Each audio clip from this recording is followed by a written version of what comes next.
নমস্কাৰ বন্ধুসকল, আজি আমি আলোচনা কৰিম যে আমাৰ ব্যৱহাৰ কৰি থকা মোবাইল ফোনটো কিয় গৰম হৈ যায় আৰু ইয়াৰ পৰা আপোনালোকে কেনেদৰে বচাব পাৰিব। বলক ভিডিঅ'টো ষ্টাৰ্ট কৰোঁ। চাওক, যেতিয়া আমি এটা মোবাইল 2 ঘণ্টা বা 3 ঘণ্টা একেৰাহে চলাই থাকোঁ তেতিয়াহ'লে মোবাইলটো গৰম হোৱাটো বাঞ্ছনীয় বা মোবাইলটো গৰম হ'বই। গতিকে আপোনালোকে যিমান পাৰে মোবাইলটো অলপ গৰম হোৱাৰ লগে লগে তাক ৰেষ্ট দিব লাগিব, ৰেষ্ট দিয়ক আৰু মোবাইলটো যেতিয়া নৰ্মেল টেম্পাৰেচাৰত আহি যাব তেতিয়া আকৌ পুনৰ মোবাইলটো ইউজ কৰিব।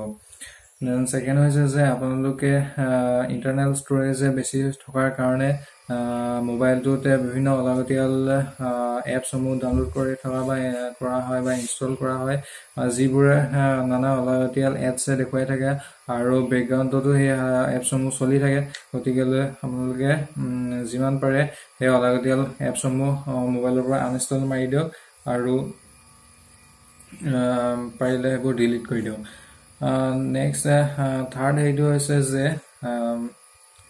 আমি মোবাইল ফোনটোতে বিভিন্ন ধৰণৰ গেমছ খেলোঁ, এণ্ড্ৰইড গেমছ খেলোঁ, যাৰ ফলত আমাৰ মোবাইলটো গৰম হৈ যোৱাৰ চান্স থাকে। আৰু সাধাৰণতে গেম পাৰিলে 1 ঘণ্টা বা আধা ঘণ্টা খেলক, তেতিয়া ইমান গৰম হোৱাৰ চান্স নাথাকে।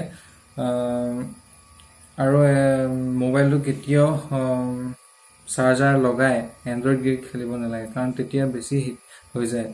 আৰু ফ'ৰ্থটো হৈছে যে আমি যেতিয়া মোবাইল ফোনটো ইউজ কৰোঁ, আমি তেতিয়া মোবাইল ফোনটোতে কিনাৰ পিছতে এটা কভাৰ লগাওঁ, নতুন কভাৰ লগাওঁ, যাৰ পৰা আমি মোবাইল ফোনটো গ্লাছখন ভঙাৰ পৰা ৰক্ষা পাবলৈ তাক লগাওঁ। গতিকে তেতিয়া কি হয়, আমাক গৰম কৰিব পাৰে কিছু পৰিমাণে। চাই লওক, যেতিয়া আমি মোবাইলটো গৰম হৈ যায় আমাৰ মোবাইলটো, তেতিয়া যিটো হিট উৎপন্ন হয় আমাৰ মোবাইলটোৰ পৰা, সেই হিটটো মোবাইল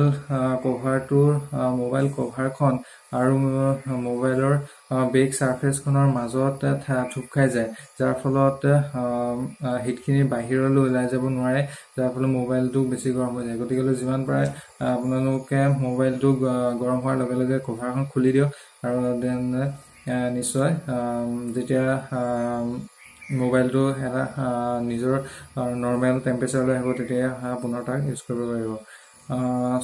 এইখিনিয়ে আছিলে ক'বলগীয়া। যদি আপোনালোকে ভিডিঅ'টো ভাল পালে তেনেহ'লে লাইক কৰিব, শ্বেয়াৰ কৰিব এণ্ড ছাবস্ক্ৰাইব কৰি দিব মোৰ চেনেলটো, এনেধৰণৰ নতুন নতুন টেকনিকেল ভিডিঅ'সমূহ পাই থাকিবৰ কাৰণে। Thank U.